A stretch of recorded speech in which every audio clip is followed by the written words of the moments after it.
Honourable Senators, the amendments are almost with us. So just to do some housekeeping before we begin, there are 7 clauses in the bill, but that's a little misleading because it's a voluminous bill. So clause 3, for example, goes from page 2 to page 15. So when we are dealing with clause 2, we may go through page by page just to make sure that the questions and comments are received. Okay?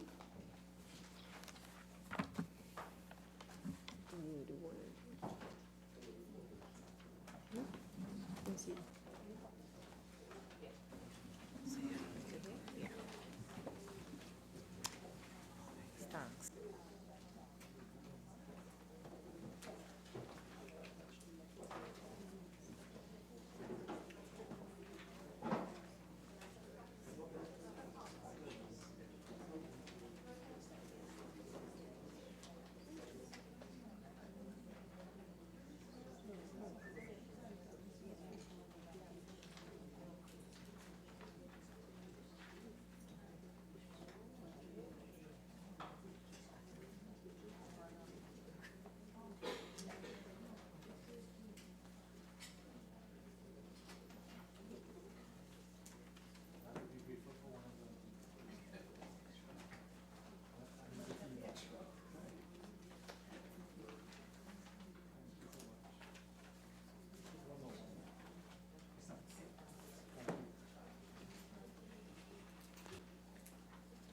Clauses 1 and 2. Honourable Senators, the question is that clauses 1 and 2 stand part of the bill. The question is that clauses 1 and 2 now stand part of the bill. Those in favour say aye. Aye. Those against say no. The ayes have it. Clauses 1 and 2 now stand part of the bill. Clause 3. Honourable Senators, the question is that clause 3 stand part of the bill. Sure. Yes. I'm sorry? Senator Choate? Yes, thank you, Madam Chairman. Through you, Honourable Attorney General, under prohibited article, we have letters, papers, books, as being any article likely to be prejudicial to the safety, security, good order, and discipline of prisoners. A little concerned about that because one of the things you find in the prisons is that very often prisoners don't have paper upon which they could write their instructions. Now, I think perhaps the mischief you might be looking at is literature, which may be prejudicial to the safety, security, or good order of the and discipline of the prisons. Is that the case? And if so, is there a possibility that we can change it to that? Thank you, Honourable Senator. The caveat that we had applied is in the justum generis tail here, which is likely to be prejudicial to the safety, security, good order, and discipline of prisons. So it was intended to be a qualifying aspect to those things, because it won't be, of course, every piece of paper or a blank sheet of paper, etc., that is caught by it. What we did is we borrowed from what the existing recommendations coming from the prisons look like. So I do understand the caution, but I don't think that as drafted it catches the just in general principle. It must be something that is prejudicial to the safety, security, and good order. We are looking at radicalization, literature, you're right, it's literature, etc. So I think that that's what we have here. Is there some surgery you think that we can do in this that you perhaps recommend? I was respectfully going to ask whether we could consider it, because you see, a prison officer may not think that a prisoner writing his complaints on a piece of paper is not prejudicial to the safety, security, good order, and discipline of the prisons, if you catch my drift. I do. So you see, and very often the ability for prisoners to make complaints is on paper, and when you take that away from them, in a sense, you take away an avenue of that they can legitimately use to make a complaint? Sure. Insofar as we have letters, books, tools, or any article, I'd have no difficulty in deleting paper. There's no harm in that approach. Senator Timal? Yes, on page 3. On page 3? Page 3. Okay, well, just Sorry, before that, let's just deal with page 2. Senator Richards? Thank you, Madam Chair. Just out of an abundance of caution, I know the list can't be exhaustive, but would you be minded, AG, to include chemicals, organisms, or dangerous biomatter? I would be minded, but I had left it really with that tail end speaking. Any other article likely to be prejudicial to the safety. And So organisms in an dangerous article. drugs, explosives, I thought captured some of that. Weapons includes noxious substances, toxins, etc. So I thought that we had captured it from that perspective there. As I said, chemicals. Is a liquid captured here? Not per Bleach, se. for example, could be something that's easily accessible and could be toxic. And that's why I said chemicals. Yeah, so the gentle whisper coming from senior counsel to my left is that I must remind that the definition is includes. So it isn't intended to be all encompassing. It's because we haven't used the word means. Senator Hussain and then Senator Obika. Just in response to Senator Richards' point, I know we have the Biological Toxin Chemicals. Weapons Act, Mhm. and I don't know if that may, in fact, also cover the situation here, Mhm. because you could just read from the definition. I don't know. I think weapon is defined in that act, biological weapon. So I don't know if you just want to include that, or Well, I think it may cover it. I do believe that we can rely upon the comfort of includes. I think Senator Hussain is right that weapons can obviously be interpreted to mean anything, including homemade weapons, nails, bleach, fertilizers, etc. So that I think we could rely upon. I'm good with that, thanks. Yeah? Senator Yeah. Obika? Thanks, Madam Chair. The question I have is with books. I'm assuming there'll be some overriding policy that allows the commissioner to approve books. I was wondering if this wouldn't affect the enlightenment of persons incarcerated, because books tend to help with enlightenment and restorative justice. The overall caveat, I accept your point. The overall caveat is that the commissioner must really say what is permitted and not, which is what generally the commissioner does. In fact, we have a very aggressive program right now, thanks to the Corrections Canada. The head of Corrections Canada will be here on the 7th of January, 2020, to just perfect some of the work that we're doing there. And one of the aspects there is the literacy and training and other aspects, a very deep side of the equation. I'm sorry to call his name today, but in respect I do. Vision on a Mission, Wayne Chance, was a large part of some of the work that we had done in our prison reform, etc., and I pay homage to him if I can take this opportunity now. Okay. Attorney General, if you could just tell me what the amendment will be. Madam Chair, sure, I'm grateful. For Clause 3? Well, no, for what Senator Choate had Ye- suggested. Yes, I think. ma'am. So the amendment would be in Clause 3, Paragraph A, in the definition of prohibited article, Yeah, we'd be deleting the word paper. okay.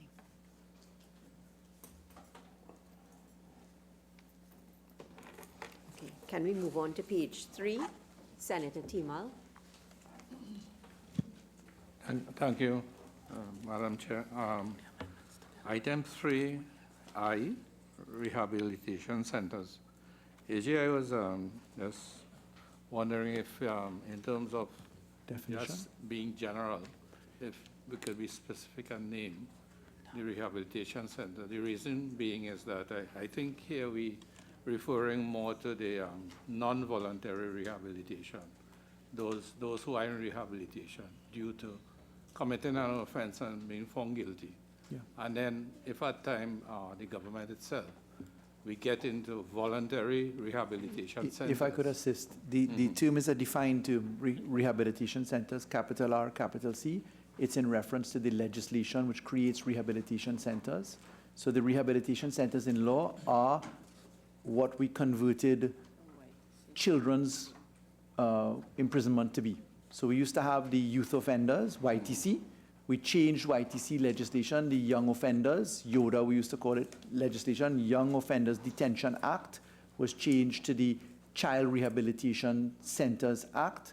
And in the Child Rehabilitation Centers Act, we define rehabilitation centers to mean those centers which are prisons for children effectively, and that's what this means.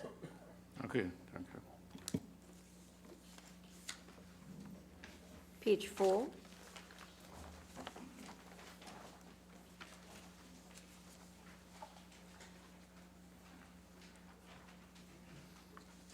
Page 5.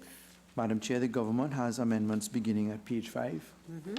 And as circulated, if I may address those, you'll see, Madam Chair, that we propose that subclause D,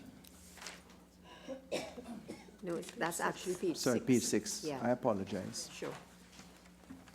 Senator Choate? Yes, thank you very much. If the Honorable Attorney General has nothing else for page 5. No, I don't, sorry.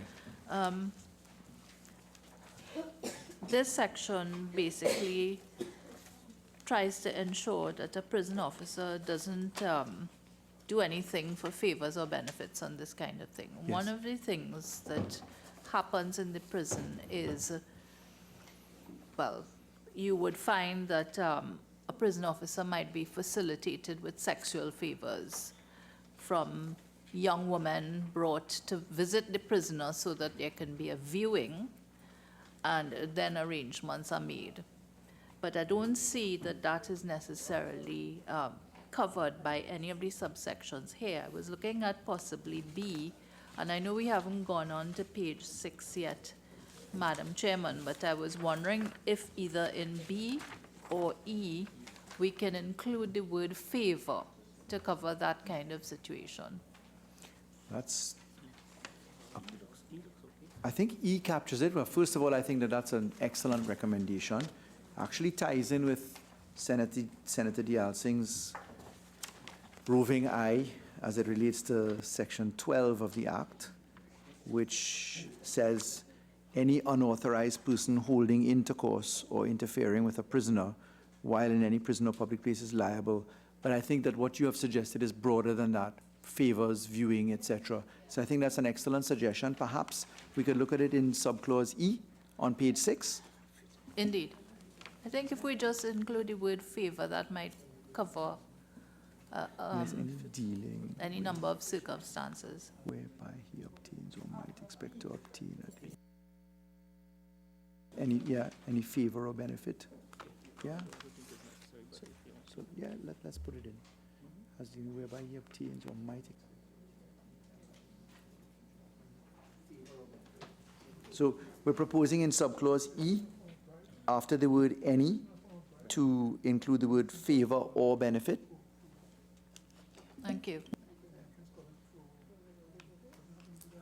So we're now on page 6, Honorable Senators. And page 6 at E, it is proposed to add the words favor or after the word any in the 5th line. Okay? Attorney General, further on is your proposed amendment? Yes, Page please. 6.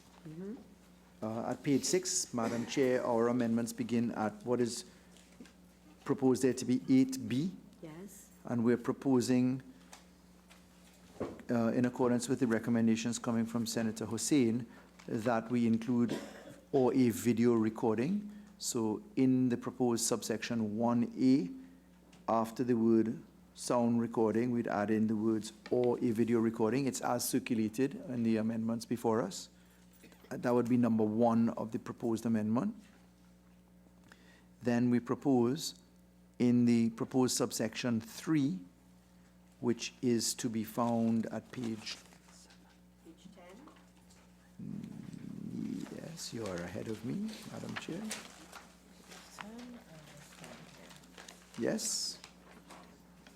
That we will, at 5 Roman 5, do the usual, we remove the word and we then put it into G as circulated, the semicolon and then we would insert a new paragraph G at the end of it, where we would put in this H as shown at number 2 of the amendments. Video recording means a video recording with or without sound.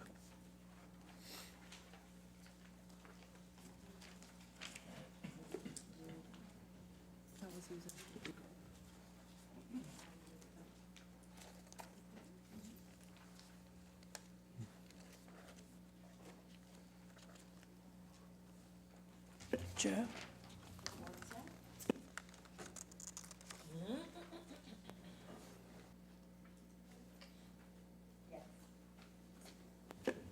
Yes? I'm speaking with respect to the proposed amendment, the definition of video recording. With respect, that's begging the question. It's circular logic. Video recording means video recording. So may I suggest video recording means a recording of images with or without sound? Question is whether we get back to the debate. We thought that images was caught it in the first point, right? A movie is moving images, right? Moving pictures, hence the word movies, right? So we went with what is contemporarily understood to mean a video, because the ability to have still frame technology is no longer an image. So I'm not quite sure if we capture it that way. Well, in the Copyright Act, there's audiovisual work, which is a very complicated definition. But I would think video recording means a recording of images would be sufficiently clear in English to capture a video recording, with or without sound. I think that video is now a standard term of art in the world, that a video is, you see, the technology has moved beyond images. It's actually pixelated, it's, BitTorrented, as Senator Richards put it in there. So I wanted to capture that concept of BitTorrenting and reassembly of technology too. So, visual and audible components.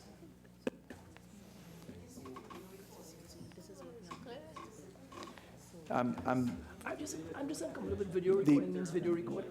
So what I can say is that we also have this in the evidence bill, where we're treating with video now as a proper term of art. When we say video. I mean, a couple years ago, if we said BitTorrent, nobody would understand what on earth that means, but now most people do. Streaming, we say what streaming is in relation to technology. And if I could, Madam Chair, a video is a standard term, is understandable in the medium, in the world of media, as a particular format. Well, from a pure linguistic point of view, video, from the Latin root vide, I mean, it means to see. So the thing which you can see in that sense, so I could kind of understand it that way. Forgive the etymology. Circuitous as it is. I'm looking at Senator Choate's expressions. I think that the Attorney General is sort of holding to the amendment as circulated. Yes? Senator Hussain? AG, Senator Mark raised an issue with me with respect to this particular clause.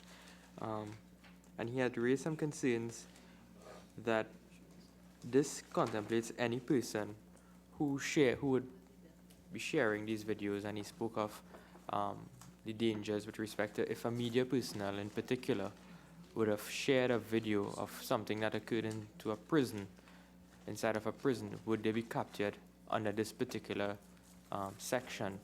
Or any other person who may just share it on social media or via WhatsApp?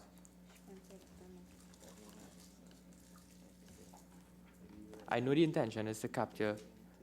Yeah, so I think that our safety goes right back to 8B, 1A, which is where we're looking at video, right?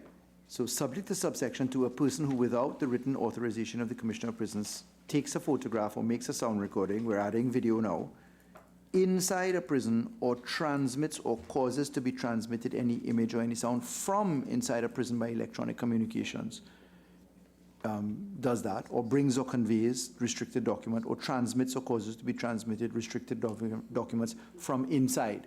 So we kept it from the inside of the hall of the prison, as opposed to media who may have received it secondhand and was under the privileges of the freedom of press dealing with it in the fashion that it was. When I read from inside the prison, I was of the impression that the video would have been recorded inside of the prison, but the section doesn't. I don't know if it's sufficiently clear to say whether or not, if I am a regular citizen, share this on Facebook, for example, Well, you wouldn't be. whether I would be captured as committing an offense. So the elements here is that you must take it, make it inside a prison, and it says here, a person who takes it, makes it, and transmits it from. It doesn't speak to the recipient of it who does something afterwards. I think if we finish at 1A, after the word prison, if we put the word and. So it takes a photograph or makes a sound recording, video recording inside a prison and transmits or causes to be transmitted any sound or image from inside the prison, so that we could now have a conjunction there with the, so that the offense, for the offense to be created, you must take it in the prison and transmit it from inside of the prison. You see, the reason for or is that there are two categories that you want to capture. Because the person may say, well, I didn't make it. I was inside and I transmitted it. I handed it to the guy next door. And he says, well, the fella next door made it and didn't bother to transmit it. I'm the second person. I've cleaved the offense. So then I'd be inviting the court to read and as or. So we specifically wanted or. And just a reminder where the word inside really jumps out at us. You must take the photograph or video recording, etc., inside a prison. Or you must transmit or cause to be transmitted any image or sound from inside a prison. AG, I just want to clarify. Sure. Is it that the transmission must be from the prison, or that the video must be from the prison? The transmission must be from the prison. Because I was actually agreeing with the latter in terms of, if a video is from a prison and a person who is outside of prison shares this video. We don't capture that. We specifically exclude those people out, because then we'd be intruding upon, for instance, media that has something or somebody with fair comment on the outside. So we intend only to capture the inside of the The prison hall. transmission, Yes. not the video. Okay. Attorney General, Senator Obika. Just one quick point of clarification, Madam Chair. I agree and accept the difficulty of conjunction. The issue which specifically causes to be transmitted any image. Let's say a journalist claims that they have a tip and they don't want to disclose who their informant is, and therefore they happen to cause to be transmitted the image from inside the prison to them. Then would they be captured now under this? If the journalist was inside the prison, Or they have to be inside? yeah, they would be caught by this provision. And we specifically want to make sure that they have the permission of the prisons to treat with that. So if the journalist was there and permitted to be there, otherwise than incarcerate, they're actually journalists in prison, they would be caught by this position. Just one last question. Would then that not affect persons who do investigative type journalism, where they unveil something, they did not have permission to do so because they may have been doing it against the wishes of the Commissioner of Prisons, but they are doing an investigative piece? It would if in the hypothetical scenario we had a journalist who was given permission, brought in cameras, and conducted positions, then if that journalist breached the consent, then that would apply. But it would be an exceptional circumstance where a journalist was permitted to enter with cameras, etc., and that the Commissioner of Prisons, would allow that other than for replay. So I couldn't see them entering a prison knowingly with a camera and with permission, and the Commissioner not being aware that this ought to be transmitted outside. I would defer to persons who know better than media to me, but I would assume that given technology now, a camera doesn't have to be visibly recognizable. So we want to catch that person who is not authorized, be it journalist, be it person. National security and prison is a prison. And we don't want to give any exceptions, because then we run into the very battle we have in other places. Who is a journalist? What is the media? Then we're getting into all sorts of subsets as to how we distinguish this. Yeah. I actually, sorry, I'm very sorry. I actually think it's a protection for the prisoner as well, because it means that nobody there can come in and seek to entrap the prisoner.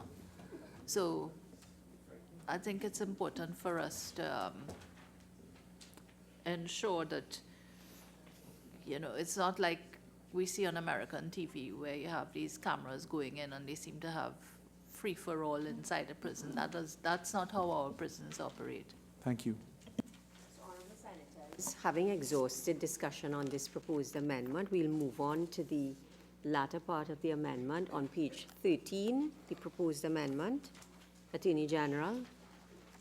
Yes, please. It's to include the 2A. It is, oh, sorry, I was looking at the bill. Forgive me. Thank you, Madam Chair. Madam Chair, I'd like to guide members through this because this will be repeated in the other sections that we amend. Yes. So if you'd permit me that latitude, we're proposing at page 13 that we catch the recommendation coming from Senator Sobers. At page 13, honorable members will see that in section 11, this is in paragraph F, we had treated with, in subparagraph 1, a person who aids or incites another person to assault, threaten, or disrupt a prison officer in the execution of his duty, and then these words, or any person aiding or assisting the prison officer in the execution, etc. Subclause 2, Senator Sobers correctly pointed out, confines the benefit of the offense of retaliatory action only to the person of the prison's officer. And there was the excellent point made that, well, what about that person who bothered to assist and was in the category of subclause 1? In those circumstances, we've proposed to add in, instead of an amendment to subsection 2, to put it neatly, we've categorized the person who aids in the assistance of the officer into a subclause 2A. So 2 will apply for the retaliatory action against the prison officer and his relatives, etc. And now 2A will treat with a person shall not take retaliatory action against a person aiding or assisting a police officer. And then we go into the definition of relative as we had for 2. That follows, therefore, Madam President, into the amendments which are on the other page, at page 2 of the circulated amendments. And honorable members will see proposals for amendment to section 11, subclause 3. 11, subclause 3 appears on page 14, Madam President. At paragraph F, we will see that at the end of the word prison officer, so we see here, paragraph F on page 14 is at the top of page 14 says, any other person whose care and support is the responsibility of the prison officer. It's at this point that we must add in the reference to the other personalities involved, the person who's assisting.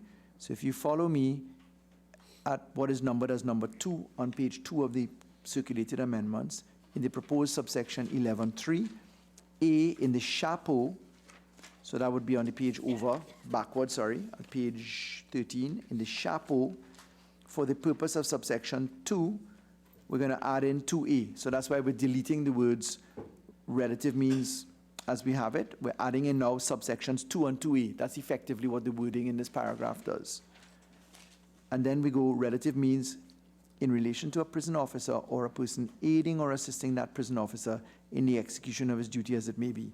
So that's in the chapeau. That's at page 13 of the bill, at the bottom of the page. If in paragraph B, as circulated now, this is on page 2 of the circulated amendments, here is where we are making the amendments to paragraph F, which is on page 14. At the end of the word prison officer, we're effectively adding in or the person who aided or assisted the prison officer in the execution of his duty. So we seek to capture everybody, a new 2A, amend subclause 3, add in the person who is aiding in the chapeau, and add in the categorization in the subclause F. I hope that that is clear enough for honorable members. Took me a while to get it on the first read. Yeah. Yes, Madam Chairman, sorry, I don't mean to be pushing ahead all the time, but I just have a question. It has to do with a recurring factor in the legislation, and that has to do with the reversal of what appears to be the reversal of the burden of proof. Is that the intention? Okay, Senator Choate. It's page 12. Yes. It's the same, 8D. Right. It's page 12, subsections 2, 3, 4. Okay.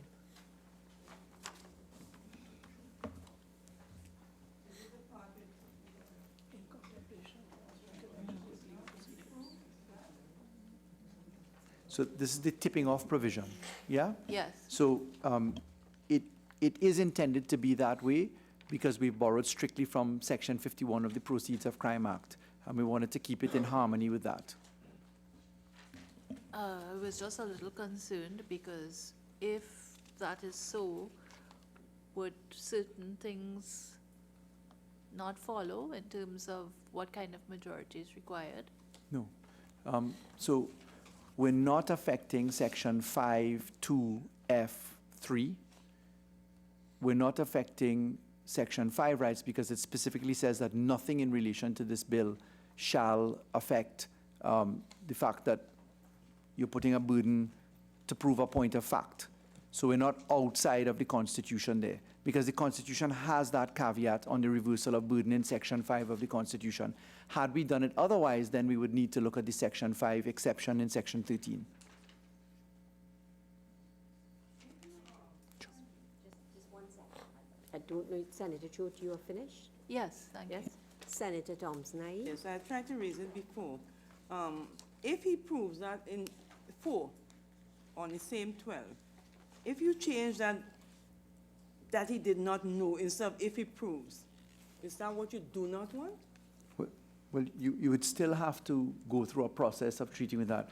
So the Constitution specifically provides that we don't have a difficulty. It's in section, exactly as I quoted, Section 5, we go to F, deprive a person charged, I'm reading from the Constitution, with a criminal offense of the right to be presumed innocent until proven guilty in accordance with the law, but this shall not invalidate a law by reason only of the fact that the law imposes on such person the burden of proving particular facts. So that's the comfort that Section 13 formalistic approach is not required. And to Senator Thompson, the position is that we would still have to go through the process of his having to prove. But Yes, the fortune there is that that's on a balance of probabilities, and then the burden returns to the prosecution, and then we go through the pieces for proof beyond reasonable doubt after that.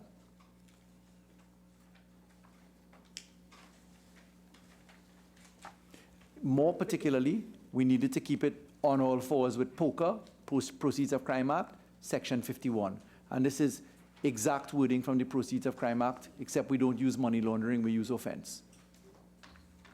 It's the other. It just sounds very awkward.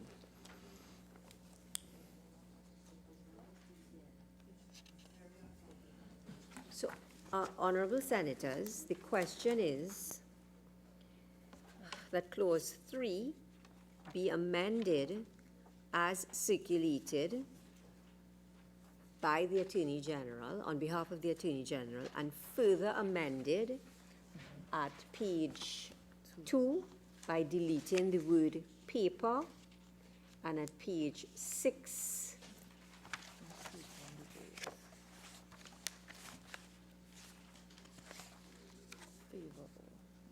and at page 6E by inserting the words favor or after the word any. Yes? Yes. Those in favor say aye. Aye. Those against say no. I think the ayes have it. The question is that clause 3 as amended now stand part of the bill. Those in favor say aye. Aye. Those against say no. I think the ayes have it. Clause 3 as amended now stands part of the bill. Clause 4. The question is that clause 4 stand part of the bill. Now, Is on page 20. okay, so we have clause 4, page 15, page 16, page 17, page 18, page 19, page 20. Attorney General. Madam Chair, thank you. At page 20, on page 2 of the circulated amendments, we're applying the same formula and rationale that we did as it relates to clause 3. Again, driving from the recommendations coming from Senator Sobers. We're proposing, Madam Chair, at page 20 of the bill, that just after subclause 2, so you see 59 subclause 2, that we're going to insert the new subclause 2A as circulated. This will treat with the person who is assisting and the relatives of that person being exposed to retaliatory action. Then, accordingly, at section 59.3, which will be at page 21, we're making 2 amendments, again in similar form to that which we did for clause 3. We're adding in the chapeau, instead of subclause 2, subsection 2 only, we're putting in subsections 2 and 2A so that we capture both categories. And then at paragraph F, which is shown at page 22, just at the top there, somewhere midway around the page, we're adding in the same position of the person who aided or assisted the police officer. So this brings us into harmony with the amendments that we just did to clause 3.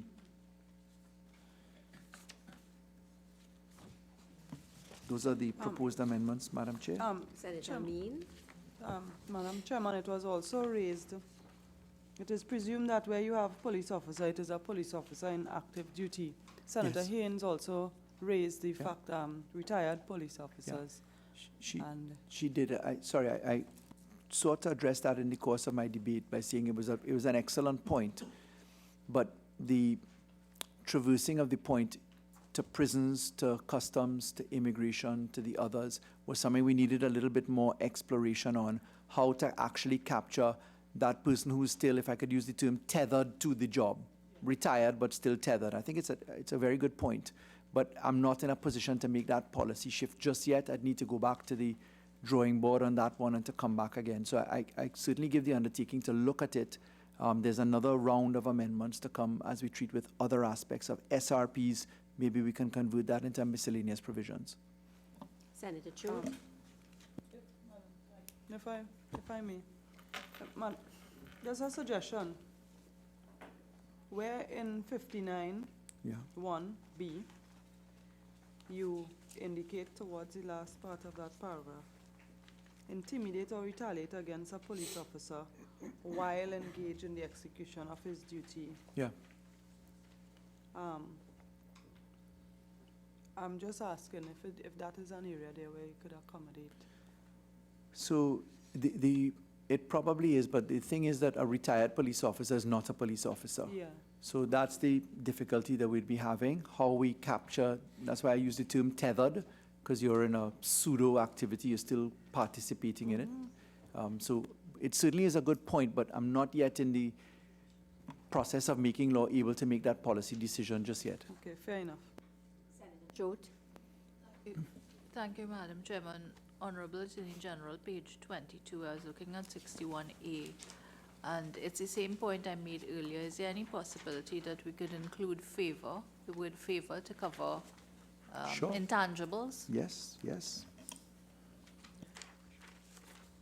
So police officer who accepts a bribe, gratuity.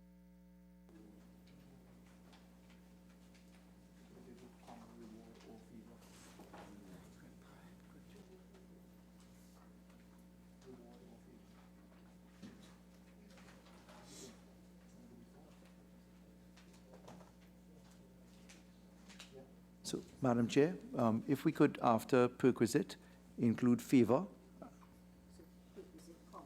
Yeah, comma. Or reward. Yes, yes, ma'am. Senator Choate.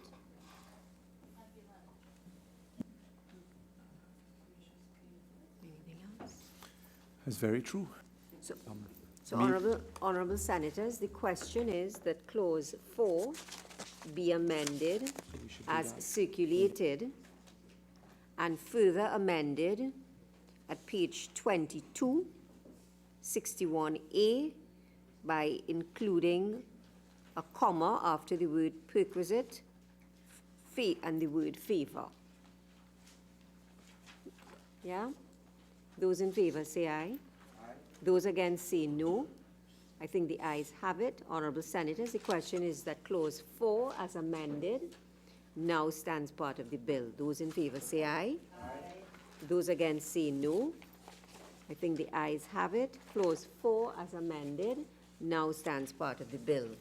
Clause 5. The question is that clause 5 stand part of the bill. Okay. So, page 23, page 24, page 25, page 26, page 27, Attorney General. Thank you, Madam Chair. Madam Chair, again, in keeping with the format of amendments, springboarding from Senator Sobers's contribution, we propose to include the retaliatory action by persons assisting. So in similar form, at page 27 of the bill, we propose the insertion of a new 2A, which would capture the same category of person assisting.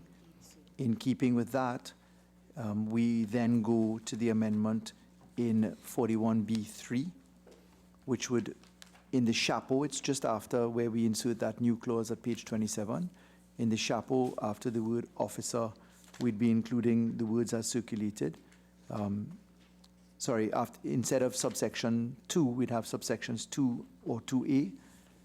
And then, as circulated again at page 3 of the amendments, in the proposed paragraph F, we would insert again the person who aided or assisted in that regard. That ought to be, have we dealt with perquisite and bribing here? No. So, honorable senators, the question is, sorry? Attorney General, you are through with the amendment? Yes, ma'am. I was looking to see if what Senator Choate had mentioned in the other clauses prevailed here, but I'm not just seeing it yet. Yes, ma'am, so I'm finished. Honorable senators, the question is that clause 5 be amended as circulated. Those in favor say aye. Those against say no.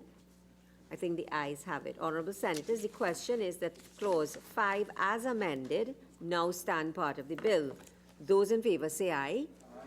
Those against say no. I think the ayes have it. Clause 5 as amended now stands part of the bill. Clause 6. The question is that clause 6 stand part of the bill. This amendment will be on 33. So page 28, page 29, thank you, page 30, page 31, page 32, page 33, Attorney General. Yes, Madam Chair. So we're starting at page 33. Again, in keeping with the need to be consistent with the previous amendments, we're proposing the insertion on page 33 of the bill of a new section, sub 2A, subclause 2A, subsection 2A. It'll be 51, 2 capital A, as circulated to capture the person who's aiding or assisting the immigration officer.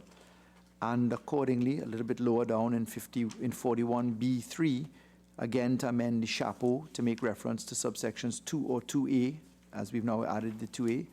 And at the end of the subparagraph F on page 33, also adding in that person who assists as circulated. Senator Choate? Yes, thank you, Madam Chairman. Honourable Attorney General, H, where we're dealing with 54A, we could also include. Yep. I just got the note to my side too as well. They're anticipating us. So, Madam Chair, at page 34, consistent with Senator Choate's recommendations, in H, in reference to 54 capital A, after the word perquisite, as it appears in the third line, if we could insert comma, favor.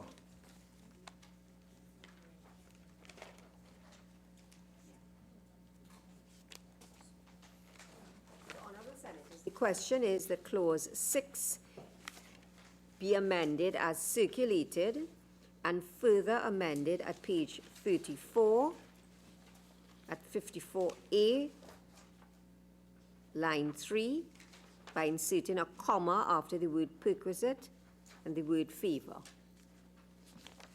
Those in favor say aye. Those against say no. I think the ayes have it. Honorable Senators, the question is that clause 6 as amended now stand part of the bill. Those in favor say aye. Those against say no. I think the ayes have it. Clause 6 as amended now stands part of the bill.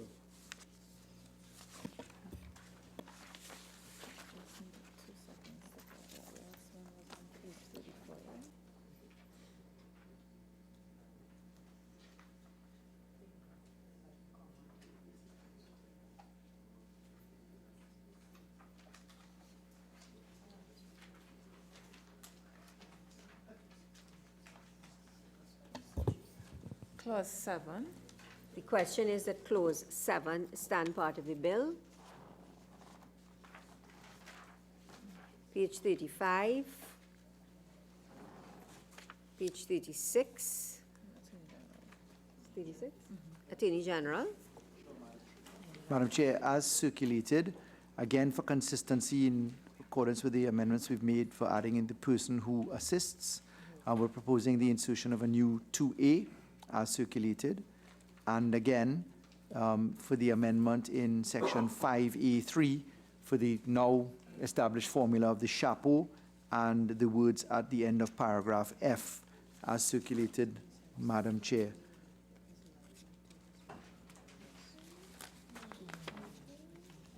So that'll be over on page 37. So between pages 36 and 37 as circulated.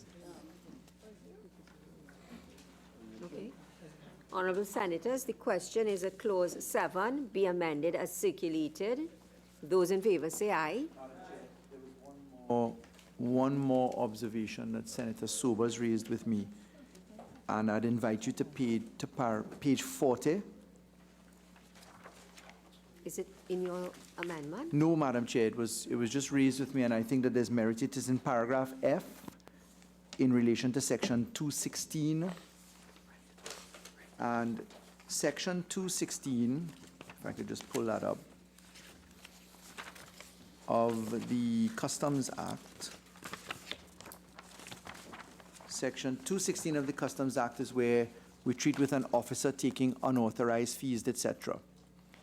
216 says, an officer who, otherwise than with the approval of the President or the Controller, accepts any fee, perquisite, or reward, whether pecuniary or otherwise, directly or indirectly, from any person on account of anything done or to be done by him or omitted to be done by him in or in any way relating to his office or employment, is liable to be dismissed from his office. And then there's a semicolon.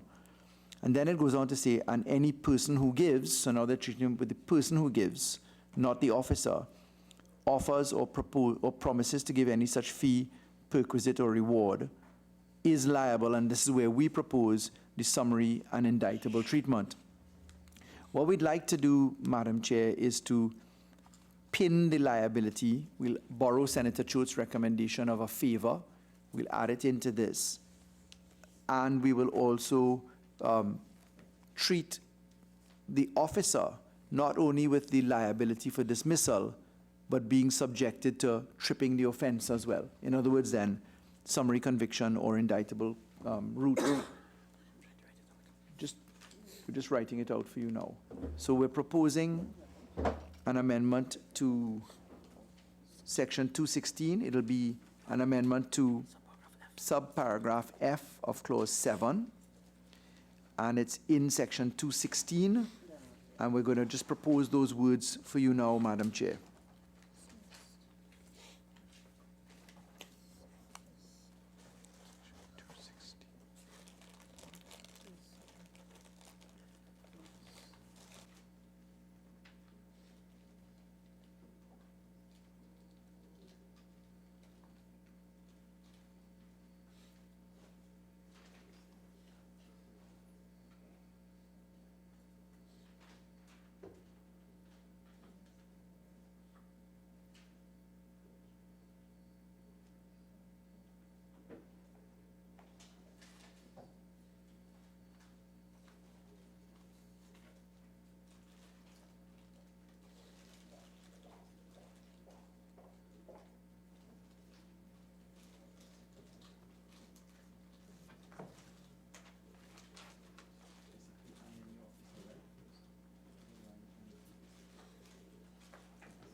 So I'm asking you to look at the bill now, Madam Chair. So in subparagraph F, we have the words in section 216. And we should say, I'll do it this way. Let's put a Roman 1, Madam Chair. So after, in section 216, colon, I put a Roman 1, which says, by inserting the words, open brackets, no, it'll have to be the other way. By, forgive me, Madam Chair. So Roman 1, by deleting the word perquisite, that's in inverted commas,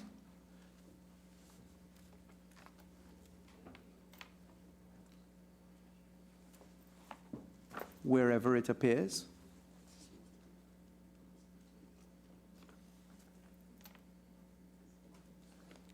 and by inserting the words, open commas, inverted commas, perquisite, comma, favor, or, close quotations.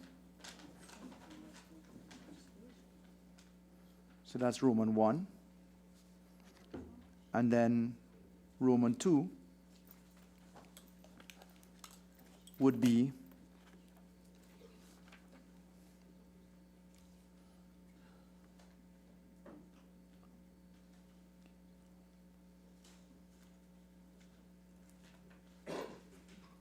right, I got it. Lovely. It'll be as we have here written, by deleting all the words after or reward.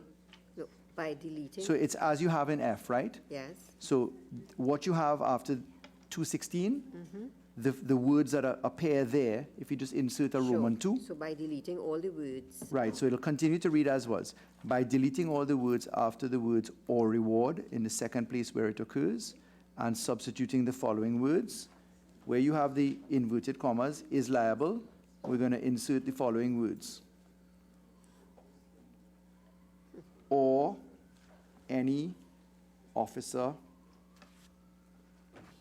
who accepts any fee. Attorney General, I'm so sorry to stop you, Yes, ma'am. but we're not following this one. Okay, Because we're saying at Roman 2, by deleting all the words after the words or reward in the second place where it occurs. yes, ma'am. And substituting the following words. Yes, ma'am. And then what are the words? And then I'd like to insert on what is written there in inverted commas. You see where it's indented, open commas, is liable, then dash? Yes. So before the word is, I'm inserting the following words. Or any officer who accepts any fee, perquisite, fee, comma, perquisite, comma, sorry, any such, forgive me, any such fee, comma, perquisite, comma, favor, or reward. And then it continues as written there, is liable. All right, let me just see if we have gotten it correctly. So it's at page 40 at F in section 216, colon, Yes, Roman 1, yes, by deleting the word, open brackets, open inverted, open Commas. commas, perquisite, close commas, wherever it appears, and inserting the words, again, open commas, perquisite, comma, favor, or close commas. yes, ma'am. 2, Roman 2, by deleting all the words after the words or reward in the second place where it occurs, and substituting the following words, or any officer who accepts any such fee, comma, perquisite, comma, favor or reward, and continue is liable. Yes, ma'am.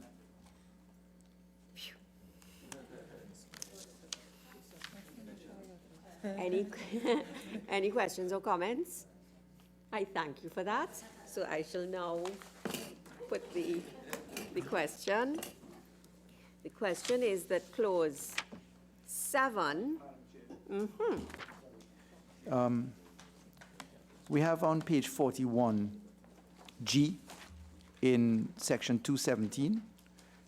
It's 217 that we deal with collusive seizure, bribery, etc. And to capture Senator Choate's recommendation for perquisite, for favor. So we have bribe, gratuity, recompense, or reward, or neglect and non-performance when to commit any offense. Purposes. Promises to give, procure, to be given any bribe, recompense, or reward. So what we can do is we can delete the word recompense wherever it appears and replace it with bribe, recompense, favor. Okay? So, Madam Chair, in G, as listed at page 41, if we could do a similar Roman 1, Roman 2.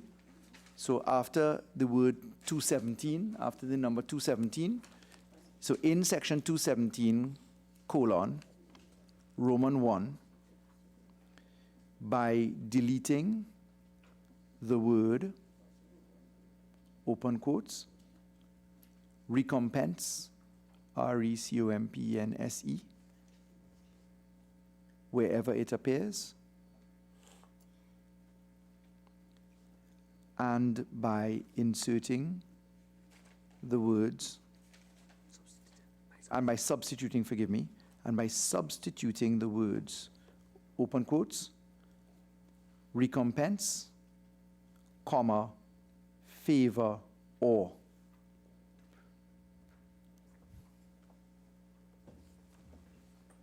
And then you'd have Roman 2, which would read. Are you closing the? Yes, close.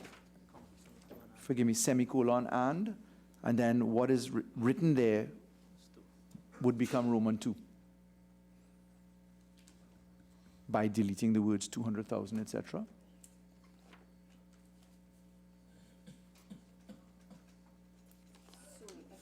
Let me see if I have this one correctly. It's at page 41, at G, in section 217, colon, Yes. 1, Roman 1, by deleting the word in commas, recompense, wherever it appears, and by substituting the words, open the commas, recompense, favor, or close, semicolon, and continuing by deleting the words $200,000 wherever they occur and substituting in each place the words $750,000. Yes, and that will be Roman 2.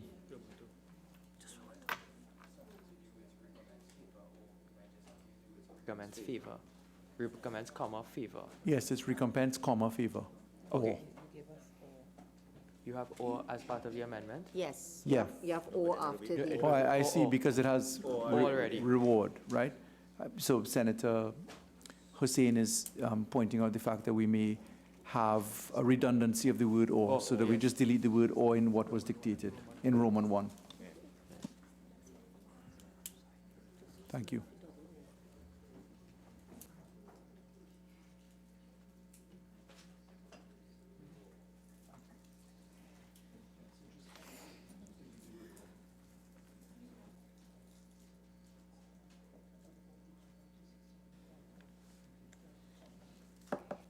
Again? Yes, Madam Chair, and whilst you're making that note, because I know you'll do the whole of the clause, Yes. the same redundancy of or would appear in the amendment we did to 216, so we just strike that word or. Yeah. Okay. Okay. Let me just go over that last part, and then I will systematically go through this these amendments. But at page 41, G,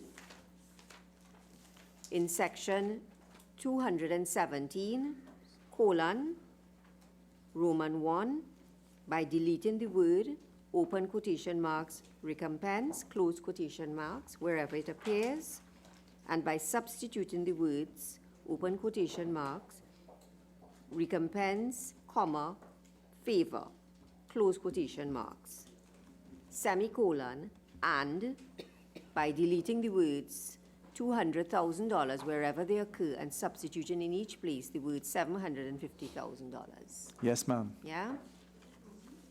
Yes, that's Roman 2. Okay? And would you like me to just read? No, well, I'll go it over as we. Yes, please. So, Honorable Senators, the question is that clause 7 be amended as circulated and further amended as follows. At page 40, F,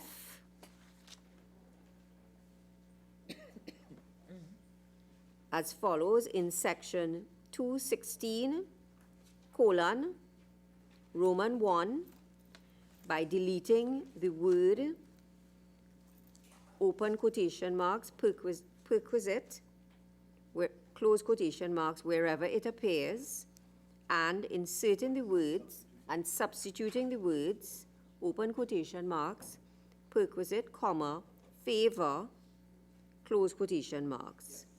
Roman 2, Semicolon and Roman 2.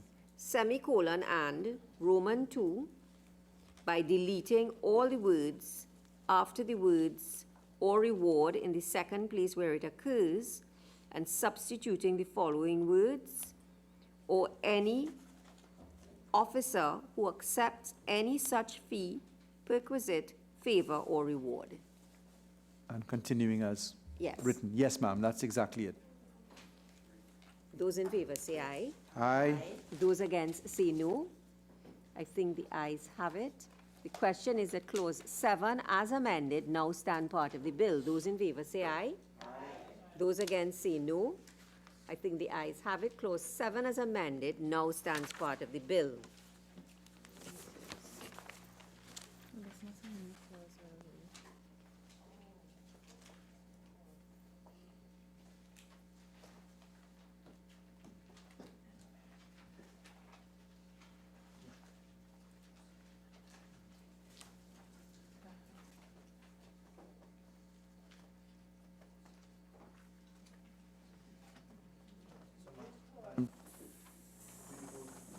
There's one thing before you go to new clause, Madam Chair, and if I could trouble you, it's again with the issue of the word favor. So before you go to the new clause, could I invite you to return to clause 3? You can guide me as to where we do that. It would be at page 11.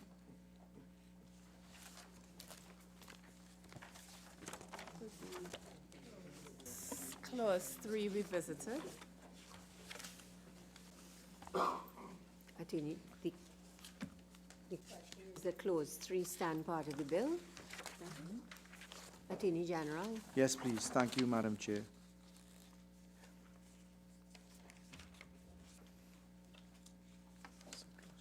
G, D, F. 11.3. So it's in G, right?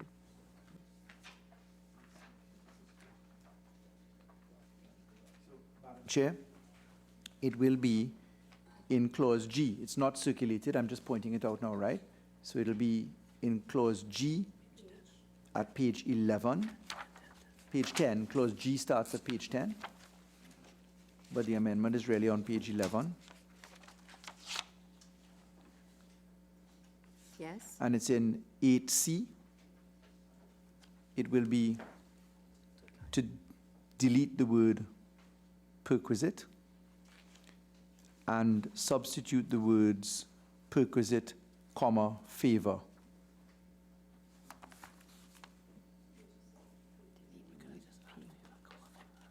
So delete the word I've never seen insert the words comma and favor. I usually see them delete the word and the comma.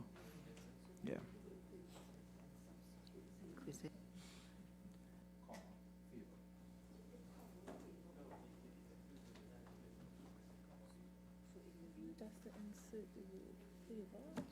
Wouldn't it have just been easier to insert the word favor? Yeah, but the only thing is how you put in the comma. So when they put in a comma, they usually delete the word and put the comma with it. That's fine.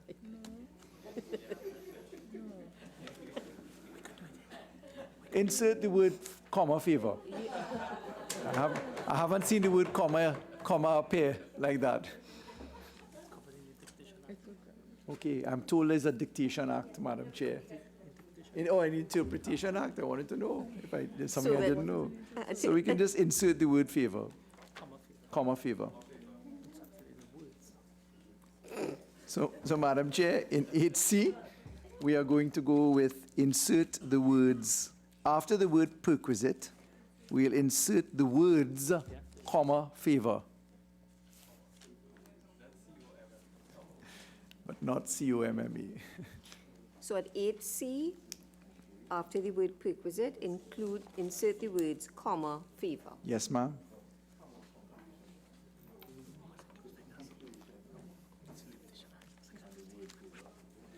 So I'm being pointed to the Interpretation Act, Section 15. Is that it? Yes, ma'am.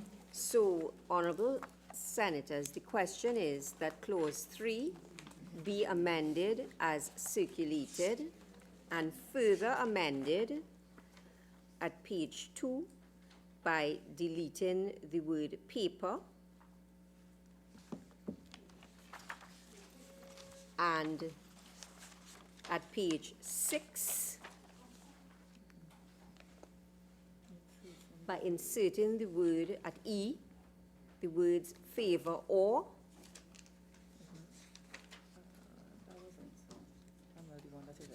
and then at page 11 by inserting at 8C the words comma favor.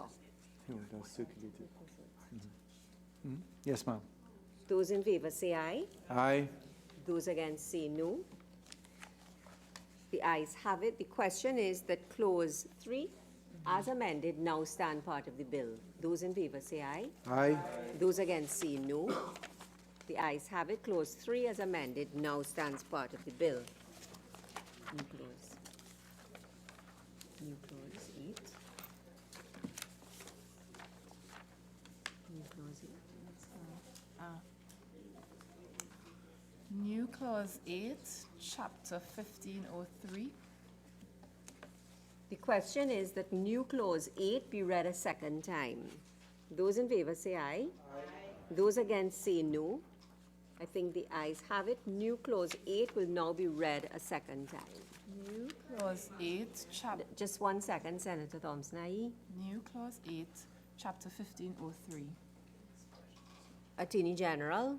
Yes, ma'am. This is to take care of the recommendation which we had deferred to a different time, but which we, in the course of this debate, accepted we ought to include now, which is to apply the amendments which we're applying across the relative acts, also to the Supplemental Reserve Police Chapter 1503. And that is to really just bring us in harmony with the protections and privileges that we're offering to Special Reserve Police. It's really driven by the fact that Section 18 of the SRP legislation allows for police, SRPs to enjoy full police privileges when they are in the course of their duties. So we've taken that amendment on board. Senator Hussain had flagged it, Senator Vera had flagged it as well. And we're pleased to offer the amendment as circulated. Senator Thompson. Aye. For subclause 4C, dependent is the adjective with the E, and we need a noun which is an A. Dependent.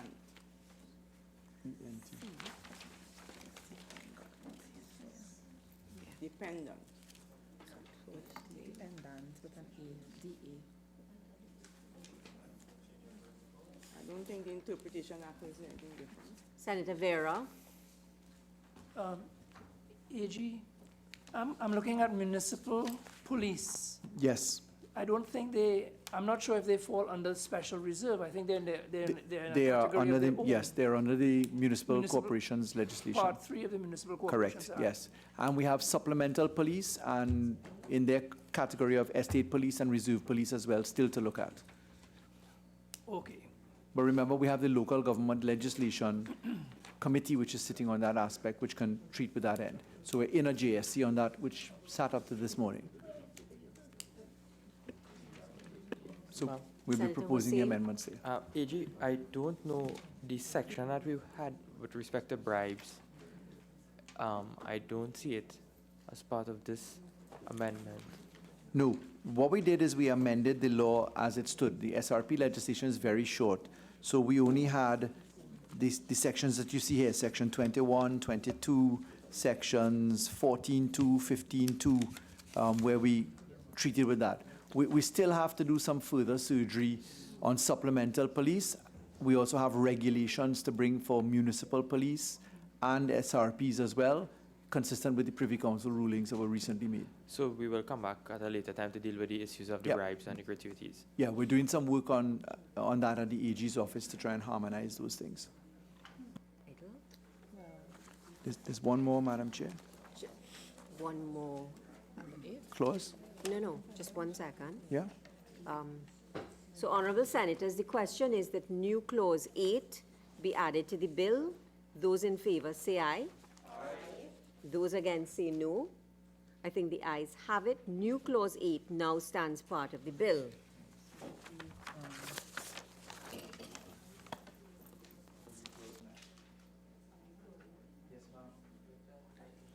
We have to amend the long title. Apologies. Okay, just long title amended. Pardon? Okay, so may I for the record? Yeah. Much obliged, ma'am. Consequent with new clause 8, we'd have to do the necessary amendment to the long title, which is to include Chapter 5101, the Special Reserve Police Act. So this is covered Fif- by, Sorry, 1503, forgive me. sure. Yeah? Okay, so that's noted. Yes, please. Thank you, ma'am. Honorable Senators, the question is that the bill as amended be now reported to the Senate. Those in favor say aye. Those against say no.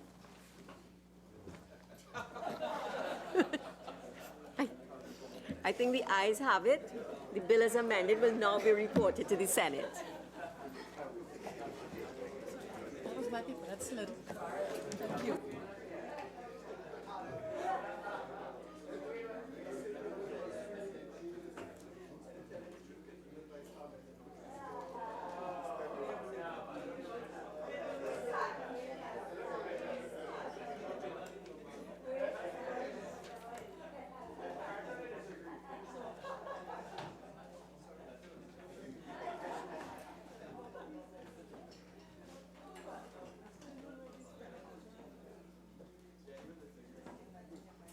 Attorney General. Attorney General. Yes, ma'am. I'm looking for where I am. Thank you. Madam Chair.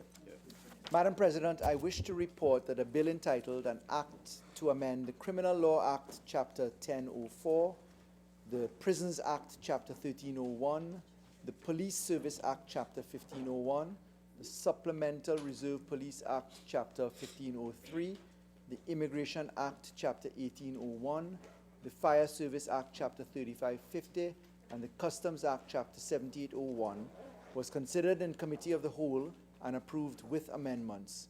I now beg to move that the Senate agree with the committee's report. Honorable Senators, the question is that this Senate agree with the committee's report on a bill entitled An Act to Amend the Criminal Law Act, Chapter 1004, the Prisons Act, Chapter 1301, the Police Service Act, Chapter 1501, the Immigration Act, Chapter 1801, the Fire Service Act, Chapter 3550, and the Customs Act, Chapter 7801. Those in favor say aye. Aye. Those against say no. I think the ayes have it. Attorney General.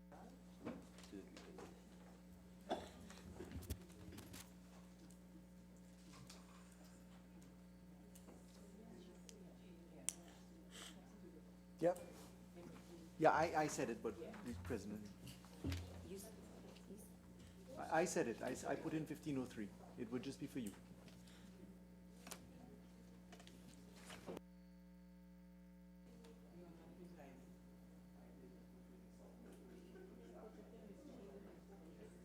special reserve, yeah.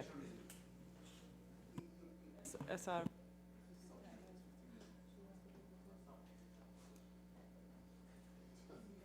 Honorable Senators, the question is that did Senate agree with the committee's report on a bill entitled An Act to Amend the Criminal Law Act, Chapter 1004, the Prisons Act, Chapter 1301, the Police Service Act, Chapter 1501, the Immigration Act, Chapter 1801, the Fire Service Act, Chapter 3550, the Customs Act, Chapter 7801, and the Special Reserve Police Act, Chapter 1503. Those in favor say aye. Aye. Those against say no. I think the ayes have it. Attorney General. Madam Chair, Madam President, I beg to move that a bill entitled An Act to Amend the Criminal Law Act, Chapter 1004, the Prisons Act, Chapter 1301, the Police Service Act, Chapter 1503, the Special Reserve Police Act, Chapter 1503, the Immigration Act, Chapter 1801, the Fire Services Act, Chapter 3550, and the Customs Act, Chapter 7801, be read a third time and passed. Madam President, I will read that again. Yeah. No, it's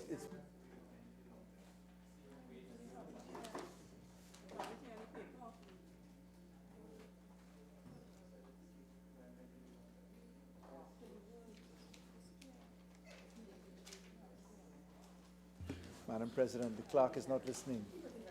I put it in the right place 3 times, but I said, here I go. Madam President, I beg to move that a bill entitled An Act to Amend the Criminal Law Act, Chapter 1004, the Prisons Act, Chapter 1301, the Police Service Act, Chapter 1501, the Special Reserve Police Act, Chapter 1503, the Immigration Act, Chapter 1801, the Fire Services Act, Chapter 3550, and the Customs Act, Chapter 7801, be read a third time and passed. Honorable Senators, the question is that a bill entitled An Act to Amend the Criminal Law Act, Chapter 1004, the Prisons Act, Chapter 1301, the Police Service Act, Chapter 1501, the Special Reserve Police Act, Chapter 1503, the Immigration Act, Chapter 1801, the Fire Service Act, Chapter 3550, and the Customs Act, Chapter 7801, be now read a third time and passed. Those in favor say aye. Aye. Those against say no. I think the ayes have it. A bill entitled An Act to Amend the Criminal Law Act, Chapter 1004, the Prisons Act, Chapter 1301, the Police Service Act, Chapter 1501, the Special Reserve Police Act, Chapter 1503, the Immigration Act, Chapter 1801, the Fire Service Act, Chapter 3550, and the Customs Act, Chapter 7801. Acting Leader of Government Business. Madam President, I beg to move that the Senate do now adjourn to a date to be fixed. Senators, the question is that this Senate do now adjourn to a date to be fixed. Those in favor say aye. Aye. Those against say no. I think the ayes have it. This Senate now stands adjourned to a date to be fixed.